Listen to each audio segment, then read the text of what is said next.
When people talk about the best horror games, which games come to mind? Resident Evil 4, Dead Space, Silent Hill. Horror games may be the most immersive games you can play, translating gameplay to real-life fear or anxiety. Andy, how do you feel about horror games? No, it's too scary.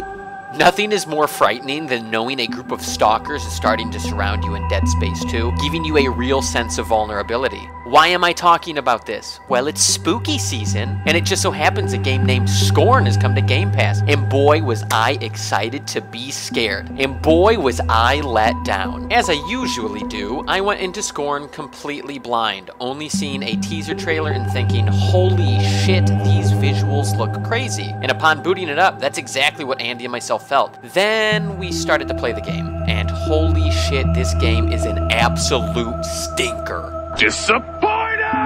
The appeal of the visuals almost immediately wears off. I don't know whose decision it was to make the entire color palette brown town, but the whole game was a muddled, indistinguishable mess. The entirety of this game seems to be riding on shock value, which again, quickly wears off when you see the same action over and over. Here, let me give you an example.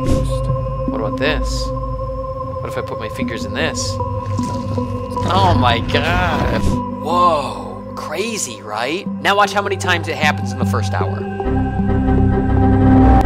Oh, well that appeal wore off real quick. That's this entire game. For a brief moment it's intriguing, and for the next 20 minutes it's a slog. The initial set of rooms that you're in is one giant circle, and there are zero distinguishable details to figure out where you're at. I found myself wandering around and around trying to figure out where the hell I was at. I would go down a corridor to try to find something new and end up going down the same hallway I went down 3 times already. At one point, Andy had to start looking up on the internet what to do so that we could figure out what we had to do next. I was so terrified that we would never get past the first level. Let's see, up in the area we move in the eggs. Interacting with the right console starts the first puzzle. Girl here is to use. The game is apparently only 5 hours long, but I could not will myself past the first hour. I would love to be in the room when they're doing concept art and they have all these visuals hanging up and the guy in charge goes, no, not that one, not that one.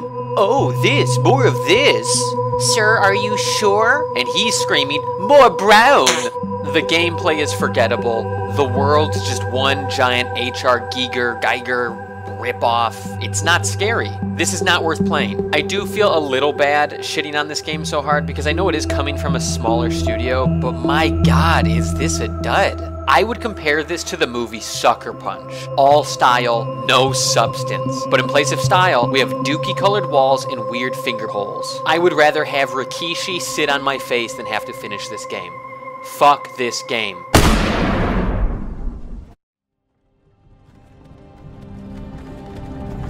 Hey, you. You're finally awake. You were trying to... Never play Scorn again. Right?